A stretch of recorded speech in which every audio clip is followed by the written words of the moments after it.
শুধু শিক্ষা জাতির মেরুদণ্ড নয়, সুশিক্ষা জাতির মেরুদণ্ড। ঠিক না বন্ধুরা আমার? আজকে জাতীয় শিক্ষক ফোরাম এখানে কেন তারা তাদের কাজকর্ম ছেলে এখানে চলে আসছে? আজকে বাংলাদেশ স্তরে এটাই স্বাভাবিক হওয়ার কথা ছিল, কিন্তু বড় পরিচয়ের বিষয় শিক্ষা পরে চাঁদাবাজ বন্ধ করতে, ধর্ম শিক্ষা পরে প্রতিটা অন্যায় অবিচার জুলুম একে বন্ধ করতে। নতুন আইন দিয়ে সবকিছু সম্ভব নয়, আইনের প্রয়োজন আছে, কিন্তু তার ভিতরে তার বিবেক নামক যে একটা জিনিস আছে সেটা যদি জাগ্রত না হয়, কোনোদিন আইন দিয়ে চুরি ডাকাতি ধর্ষণ এরকম ভাবে চাঁদাবাজি টেন্ডারবাজি কোনোদিন বন্ধ করা সম্ভব নয়। এদের দাবির মধ্যে একটা হচ্ছে প্রাইমারি থেকে শুরু করে প্রতিটা সেক্টরে ধর্মীয় শিক্ষাকে বাধ্যতামূলক করা।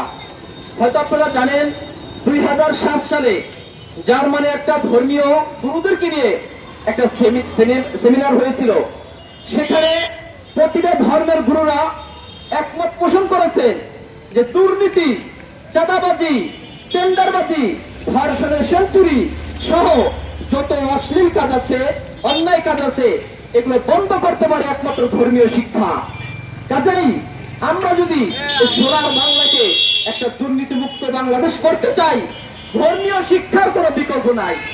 কেন যে এই যে সমস্ত ব্যক্তিরা এই ধর্ম মন্ত্রণালয়ে আছেন, শিক্ষা মন্ত্রণালয়ে আছেন, তারা কি চাচ্ছেন আমরা বুঝি না। আমাদের বুঝতে খুব কষ্ট হচ্ছে।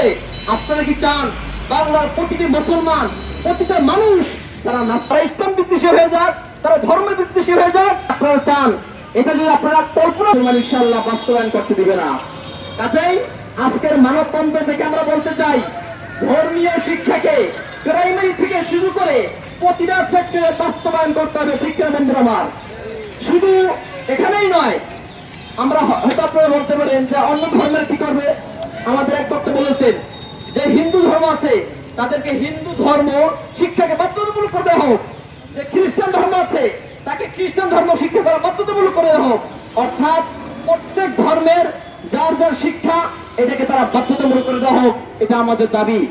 কাজেই যদি ধর্মীয় শিক্ষায় প্রতিটি মানুষ শিক্ষিত হতে পারে, তাহলে আর চুরি হবে না, ডাকাতি হবে না, টেন্ডারবাজি হবে না, চাঁদাবাজি হবে না, গুম খুন হবে না। কারণ তাকে মানুষ বানাবে এই ধর্মীয় শিক্ষায়। এই ধর্মীয় শিক্ষায় পারে একটা সোনার মানুষ হিসেবে নিজেকে করতে। আর যে ব্যক্তি সোনার মানুষ হবে তার দ্বারাই সোনার বাংলাদেশ গড়া সম্ভব, দুর্নীতি মুক্ত বাংলাদেশ গড়া সম্ভব, চাঁদাবাজি মুক্ত বাংলাদেশ গড়া সম্ভব। কাজে আসুন, আজ থেকে আমাদের মূল দাবি হবে ধর্মীয় শিক্ষা, এটাকে সর্বস্তরে বাস্তবায়ন করা হোক। আল্লাহ তাআলা এই আজকের মানববন্ধনকে কবুল করুন। যারা এসেছেন সবাইকে ধন্যবাদ জানিয়ে আমার আলোচনা এখানে শেষ করছি।